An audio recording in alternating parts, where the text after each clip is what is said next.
I'm gonna make some chicken enchiladas for small group tonight. So I'm starting out with some cooked chicken breasts. I'm gonna shred that up. I also have some gluten-free taco seasoning because I'm pretty sure somebody in our group is gluten-free.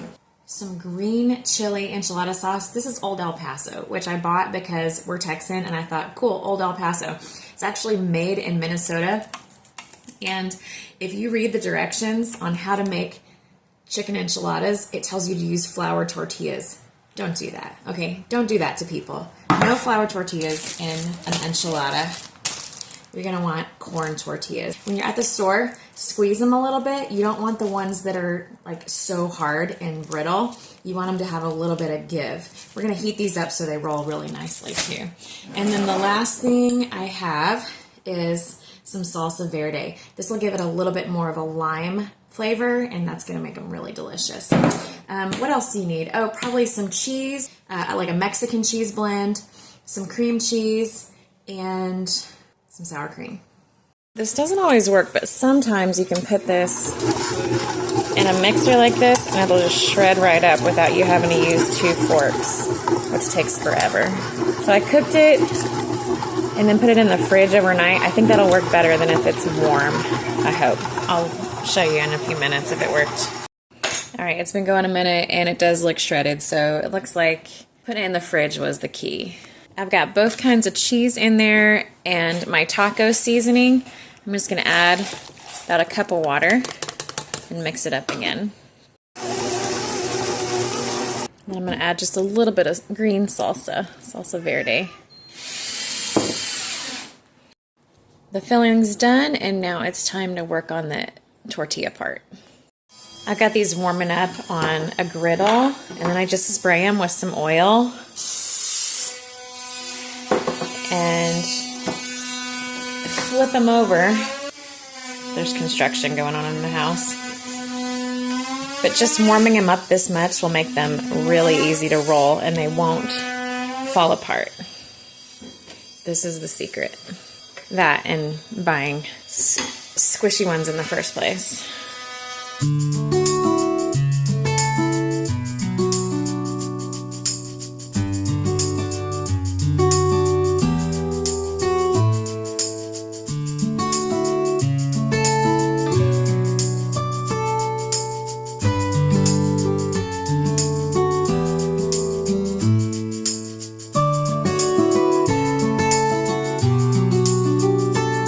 Assembly station here. Got my pile of tortillas. I have the sauce is heating up, a greased pan, and then I've got my filling. Okay, I hope you can see this. You get your sauce and you dip the tortilla in there. I only dip one side because there's going to be plenty on the underside leaking through. Lay it in the pan. Get about... This is very hands-on. Make sure you've got clean hands. About that much filling, and then I just roll it up. Usually I put 2 sides together and just keep rolling that way. And then you stick it to the side here and add another one. So I'm dipping the sauce on the inside of the enchilada. And that keeps me from getting completely disgusting. Messy. Oh. It goes pretty fast once you get going. 2 sides together, and I'm just going to bunch it up.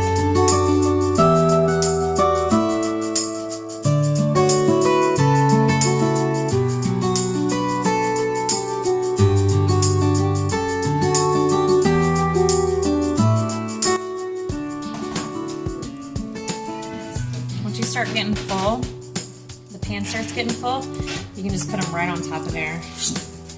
Roll them up on top of the other ones, and then find a place to tuck them in.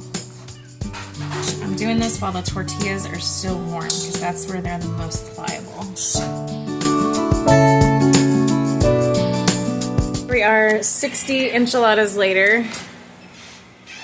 Some of them are cheese at the very end. We're going to keep these at home. And then I have the rest of the sauce. I'm going to add a little more salsa verde to that to help it go farther. And then I'm just going to pour it right on top of these other things. Just going to cover these with cheese. And I'm going to hold off on putting these in the oven because I need them to be warm tonight. But if I was going to cook these right now, I would do these for about 350 for 20 minutes.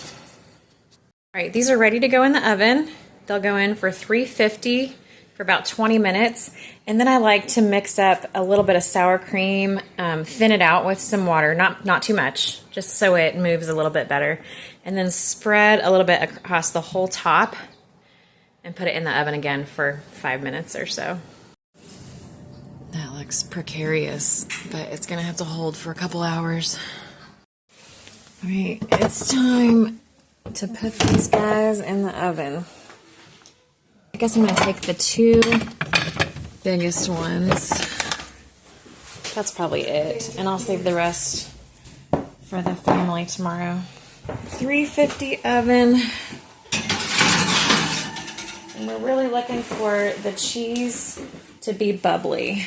So this could take 20 minutes, could take 25. I've got just about that much time. All right, we're getting really close here. I'm gonna throw on some sour cream sauce. All this is some regular sour cream, thinned just a little bit. It's not watery, it's just spreadable. All right, sour cream on, oops. And I think I'm gonna put these in for another 5 minutes.